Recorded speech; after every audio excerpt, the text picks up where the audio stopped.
hitungan waktu antara Romawi digunakan. Misalnya ketika ia melihat betapa payahnya mereka mendayung karena angin sakal, maka kira-kira jam 3 malam ia datang kepada mereka berjalan di atas air dan dia hendak melewati mereka.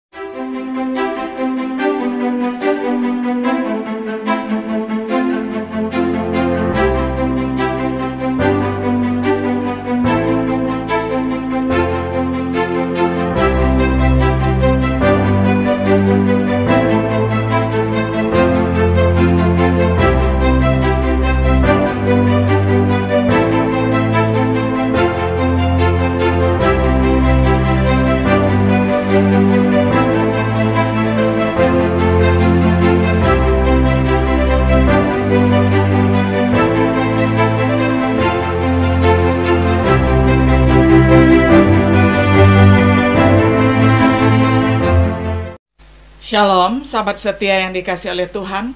Sungguh senang kita dapat berjumpa kembali di dalam acara Renungan Sahabat Setia.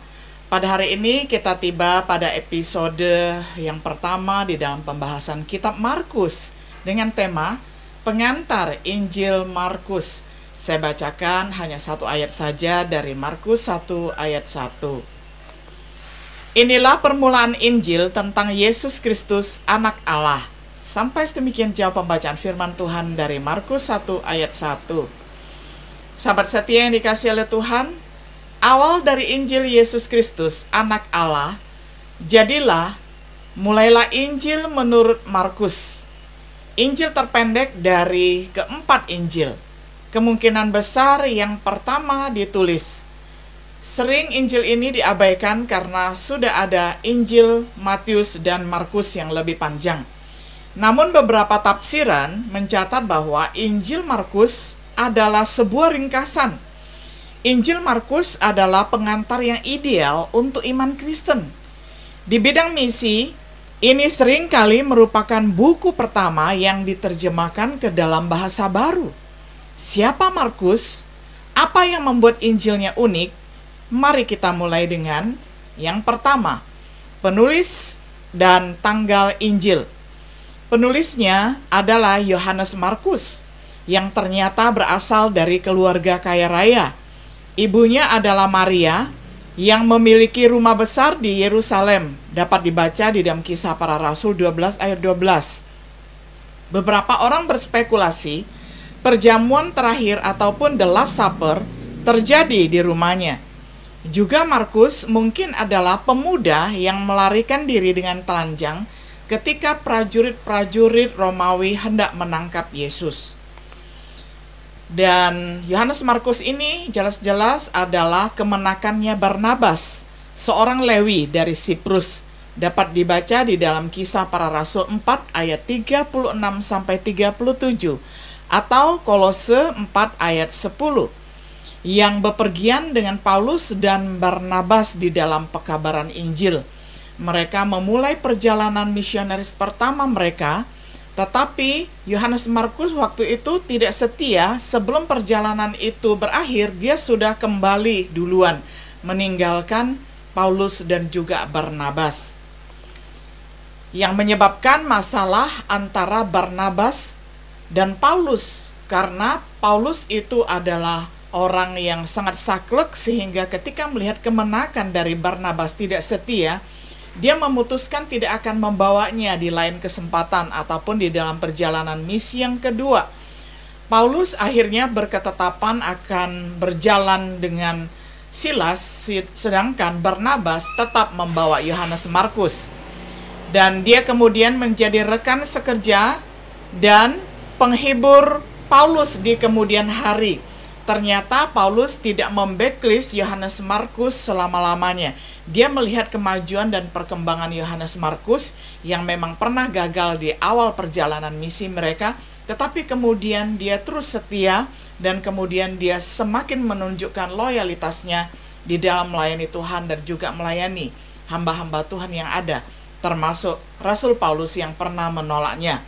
Di dalam kata-kata terakhir Paulus, Markus terbukti pelayanannya berguna bagi Rasul Paulus. Yohanes Markus juga adalah orang yang menemani Rasul Petrus.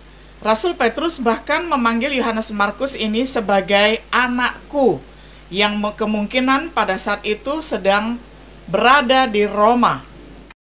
Tradisi dari luar pernyataan Alkitab mengatakan bahwa Markus adalah seorang penerjemah untuk Petrus. Ini menurut catatan Papias pada tahun 130 Masehi.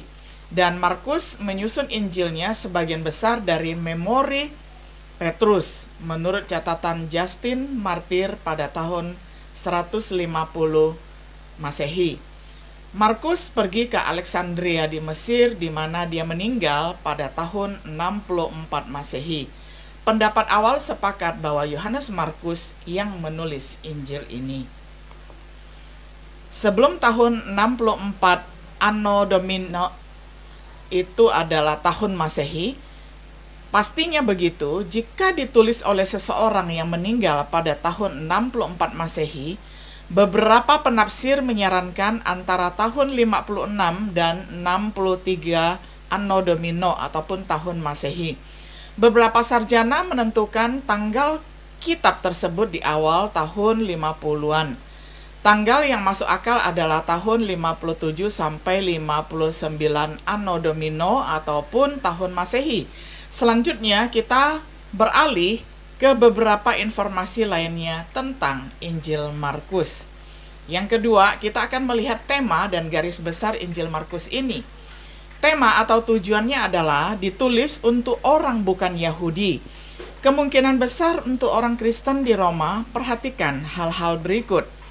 Yang pertama, kebiasaan orang Yahudi dijelaskan, misalnya, sebab orang-orang Farisi seperti orang-orang Yahudi lainnya tidak makan kalau tidak melakukan pembasuhan tangan terlebih dahulu, karena mereka berpegang pada adat istiadat nenek moyang mereka, dan kalau pulang dari pasar mereka juga tidak makan kalau tidak lebih dahulu membersihkan dirinya, menurut catatan Markus 7 ayat 3-4.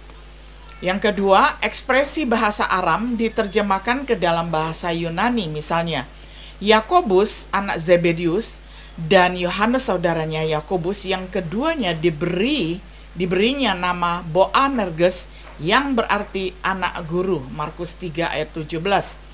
Lalu dipegangnya tangan anak itu, katanya tali takum, yang berarti hai anak, aku berkata kepadamu bangunlah, Markus 5 ayat 41. Kemudian yang berikutnya lagi, tetapi kamu berkata, kalau seorang berkata kepada bapaknya atau ibunya, apa yang ada padaku yang dapat digunakan untuk pemeliharaanmu, sudah digunakan untuk korban, yaitu persembahan kepada Allah, Markus 7 ayat 11. Jadi dari beberapa ayat ini, nampak jelas bahwa Injil Markus ini bukan ditujukan kepada orang Yahudi, karena Markus dengan rinci menjelaskan kebiasaan-kebiasaan nenek moyang. Seandainya kalau ini ditujukan kepada orang Yahudi, hal itu tidak perlu dijelaskan lagi. Kemudian ada lagi penjelasan tentang waktu. Perhitungan waktu antara Romawi digunakan. Misalnya ketika ia melihat betapa payahnya mereka mendayung karena angin sakal, maka kira-kira jam 3 malam ia datang kepada mereka berjalan di atas air dan dia hendak melewati mereka. Markus 6 ayat 48. Karena itu berjaga-jagalah, sebab kamu tidak tahu bilakah tuan rumah itu pulang, menjelang malam atau tengah malam atau larut malam atau pagi-pagi buta. Yang berikutnya kita melihat bahwa hanya Yohanes Markus ini yang mengidentifikasi Simon dari Kirene sebagai ayah dari Rufus. Bisa diperhatikan di dalam Markus 15 ayat 21, Roma 16 ayat 13. Ini adalah orang yang disuruh oleh tentara Romawi untuk memikul salibnya Yesus menuju ke Bukit Golgota ketika melihat Tuhan Yesus sudah kepayahan dan tidak sanggup lagi untuk memikulnya. Fokusnya tampaknya tertuju kepada Yesus sebagai hamba yang sempurna.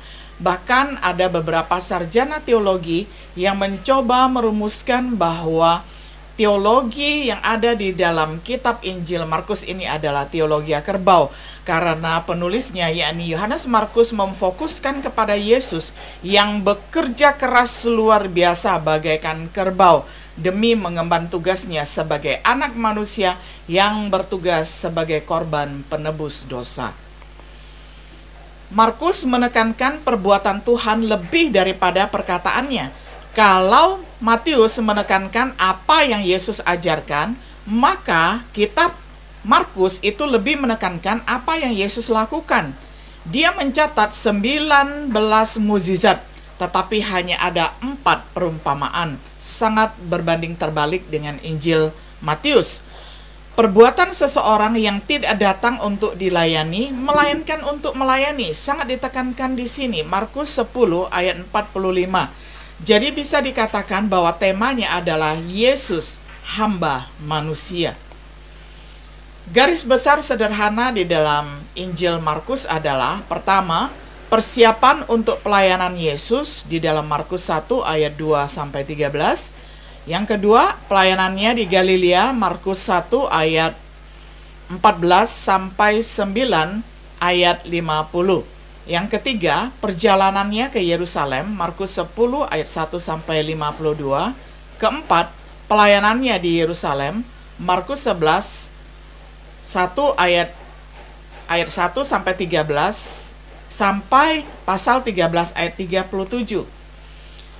Yang kelima, penderitaan dan kematiannya di Yerusalem, Markus 14 ayat 1 sampai Markus pasal 15 ayat 47. Yang keenam, kebangkitan dan penampakannya, Markus 16 ayat 1 sampai 13. Yang ketujuh, amanat agungnya dan kelanjutan pekerjaannya dari surga, Markus 16 ayat 14 sampai 20. Yesus datang dari surga untuk melayani dan kembali ke surga untuk menyiapkan tempat bagi kita. Mungkin yang lebih menarik adalah beberapa karakteristik khusus Injil Markus. Kita perhatikan hal yang ketiga ini sangat menarik.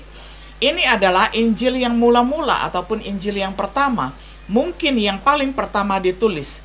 Semua ayat kecuali 31 ayat dikutip oleh Injil lainnya, yakni oleh Matius, Lukas, dan juga Yohanes.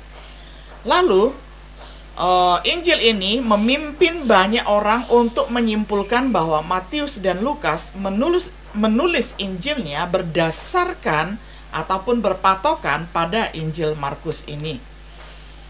Yang berikutnya, karakteristik ataupun keistimewaan dari Injil Markus ini adalah Injil yang singkat, Injil yang terpendek dari keempat Injil kalau dibandingkan dengan Matius, Lukas, dan Yohanes.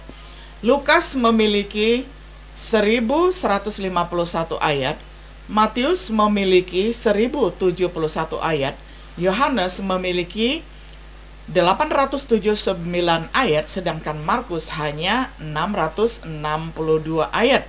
Seluruh Injil Markus dapat dibaca hanya di dalam tempo 1,5 jam.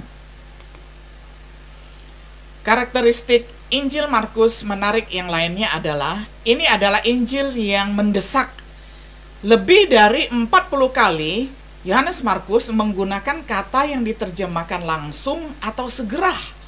Kemudian 2/3 dari ayat diawali dengan kata dan. Bentuk waktu sekarang sering digunakan. Misalnya, mereka datang, dia mengatakan, dia mengutus, dan lain sebagainya. Karakteristik berikutnya ini adalah Injil yang jelas. Markus mempersembahkan sentuhan-sentuhan kecil yang sangat hidup yang tidak ditemukan di dalam Injil lainnya. Dia menulis dengan semua kekhasan dan kejelasan grafis dari seorang saksi mata. Mungkin ini berkat bantuan dari Rasul Petrus atau mungkin ingatannya sendiri, catatannya menjadi rinci seperti itu. Lalu, karakteristik yang berikutnya adalah Injil Markus sebagai Injil penginjilan. Injil ini dibuka dengan Injil Yesus Kristus, Markus 1 ayat 1, dan diakhiri dengan pergilah ke seluruh dunia dan beritakanlah Injil kepada segala makhluk. Markus 16 ayat 15. Sahabat setia yang dikasihi oleh Tuhan, kita tiba pada kesimpulannya. Apa yang Markus capai dengan Injilnya pada abad pertama itu adalah sangat penting. Dia meninggalkan catatan Injil yang dikhotbahkan oleh Petrus, yang menekankan hal-hal yang Yesus lakukan. Kisah Para Rasul 10 ayat 36 sampai 39. Dia menekankan pengabdian Yesus sebagai anak manusia. Injil ini dapat melayani tujuan penting bagi kita hari ini, mengingatkan kita bahwa Yesus datang untuk melayani dan terus melayani. Pemuridan Kristen itu juga melibatkan pelayanan.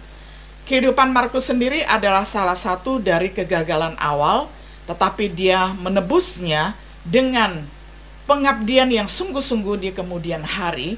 Dia memulai dengan awal yang sulit di dalam pelayanannya untuk Injil Kristus Yesus, sehingga dia pernah ditolak oleh Rasul Paulus, tetapi dia bertahan dan membuktikan kepada Paulus bahwa dia berguna untuk pelayanannya.